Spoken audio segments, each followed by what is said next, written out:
کی گردو غبار آنکھوں میں. واہ واہ واہ واہ. اور امام حسین کا وہ منظر کہ امام حسین ابھی جنگ کا حملہ کرنے والے ہیں, تو ابھی وہ لشکر ہے سامنے اور ایک حسین ہے. حسین رو کے ہوئے ہیں نگاہ پر لشکر, نگاہ پر. حسین رو کے ہوئے ہیں نگاہ پر لشکر, ابھی تو تولتے ہیں ذوالفقار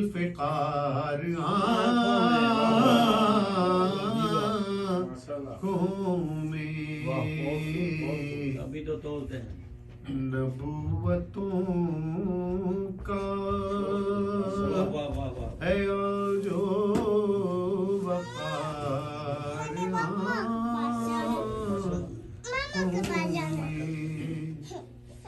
بر محمد و علی محمد.